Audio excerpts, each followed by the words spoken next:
I'd like to now introduce CTWEA's Legislative Counsel, Melissa Biggs. Melissa Biggs, Esquire, began her career with Depino, Nunez and Biggs in 2007.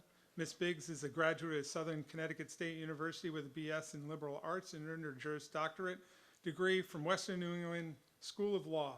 Attorney Biggs, in her role as managing partner, directs and lobbies for clients at the Connecticut State Capitol.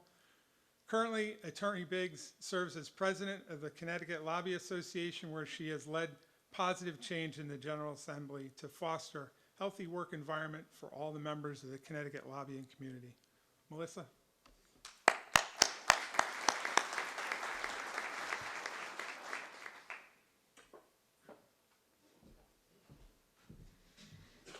Good morning. Thank you for having me here today. First, I want to start by giving a little context of Representative Gresko.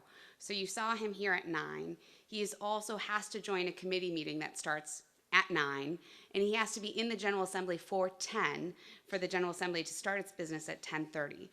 He's hoping that they conclude their business today by midnight, but that is an optimistic hope that he's going to hold on to for the rest of the day. So that will be his next 3 days till Wednesday at midnight when they have to adjourn by law. So it was fantastic he was able to be here. I'm hoping that the next time we have this event, it is not 3 days into the end of session, and that'll be much easier to get more people. The 2022 legislative session has been really interesting from our perspective.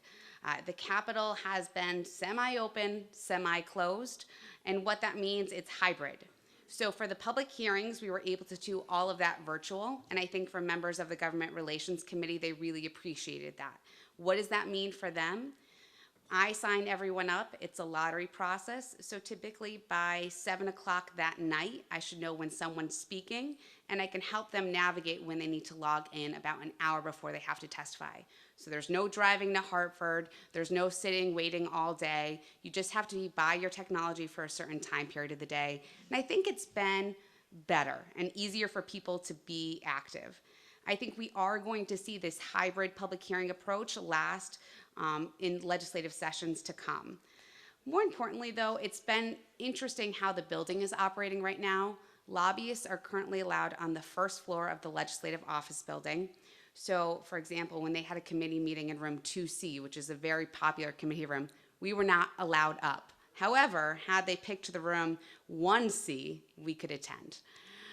Also in the Capitol, we are allowed on the first and second floor, meaning we can go to the base main floor of the Capitol, and we can go to the House floor chambers where we can try and grab legislators as they walk into chambers. But we are not allowed on the Senate floor, making it a little bit more difficult to ascertain what the Senate is doing and when things will be operating. There are a lot of legislators who've been very good about keeping in contact with lobbyists and members of the public, but it has been trying at times.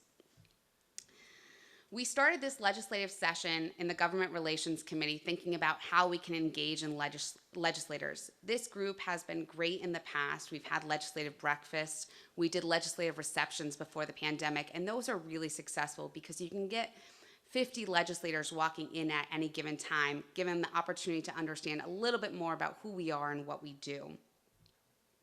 This year, knowing that the building was relatively closed, we decided that we would do Zoom meetings and try and engage members of leadership that way. And we had about 6 to 8 set up. Within that week, a really troublesome bill was proposed that we needed, that we were going to move these meetings from intro meetings to lobbying hardcore meetings, which means our only focus was educating people on this one bill.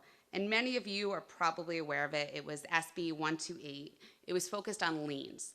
And what it was looking to do was to make sure no one's house was foreclosed upon because they weren't paying their wastewater bill. At the heart of that argument, it's a great argument, right? No one should have to lose their house over a sewer bill. But I think everyone in this room knows it's a little bit more complex than that.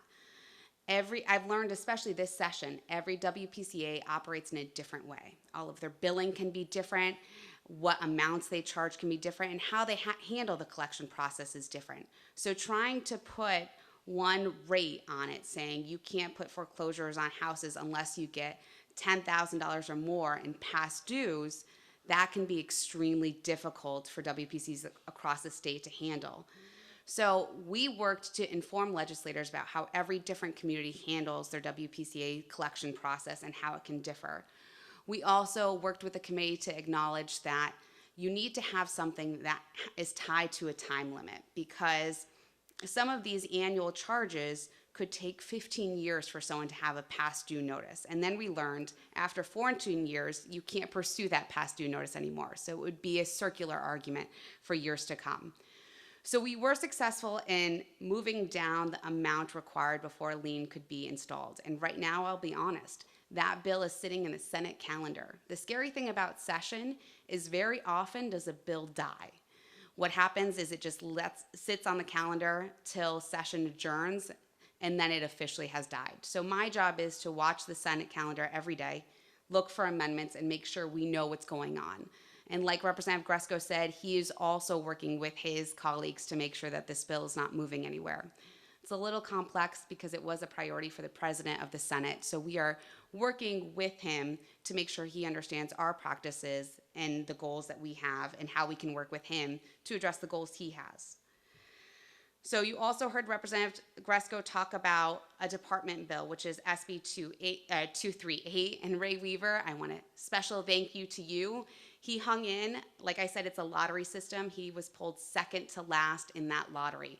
And I think he ended up testifying around 7:30 at night. I believe he was also redoing his bathroom at the time or doing a house project. But he hung in there and he made sure our comments were heard. And I really appreciate you waiting it out with us. That bill will allow for more online testing for the certification or the operating exams. DEEP is supportive of it. I was talking to Representative Gresko. There is often a lot of drama behind the scenes that might not be related to that bill or this provision. So we are optimistic that this bill will move, but it hasn't moved through either chamber yet. So we are waiting, and I'm there helping if I can. There is a really fun fact we have for this legislative session. There is a bill about WPCAs and a beer bill. And I was very excited to be part of the General Law Committee for the first time. There is a bill that passed that prohibits WPCAs from considering the volume of water consumed by breweries because, in all essence, that water would not be going into the waste stream.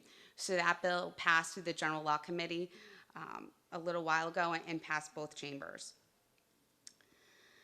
Those are the three main bills that we've been following or working on this year. Also, it's important to note there are 19 retirements in the General Assembly. So if you don't know who your local legislator is, now is the time to get to know them. There will be a lot of local races, and even not in those 19 districts, there will be a lot of contentious races as we see a lot of members of the executive branch running for office or retiring and having new people run for office. So if you have the opportunity to give tours or meet with your legislators or jump into one of their coffee hours, I certainly urge you to do so. I can help assist in that in any way possible, but it is always great to start a line of communication before legislative session begins, just so they know who you are and what you do before you ask a favor. So with that, we have 2 days left. I will have a full write-up of how the session went afterwards, but I'm happy to take any questions that any of you may have. Yes. No, just breweries.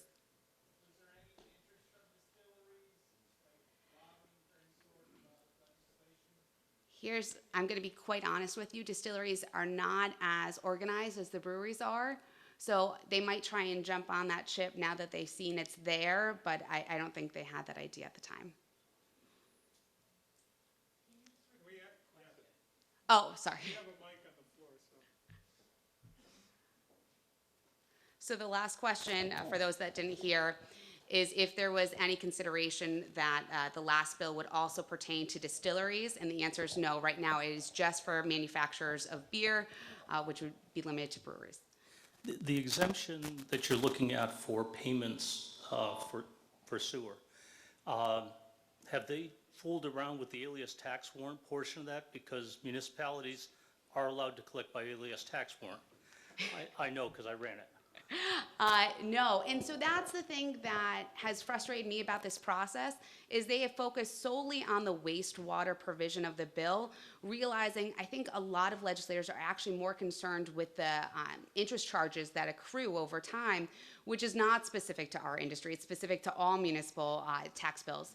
And to be quite honest, that's a different committee. So I've been frustrated with that process as well, that they're just looking at this portion. And I'm hoping that we can reach an agreement that there might be an overall conversation to have about past due municipal bills, not specific to wastewater. Any other questions? Other questions? Does this work? Any other questions? Thanks, Melissa. Thank you all.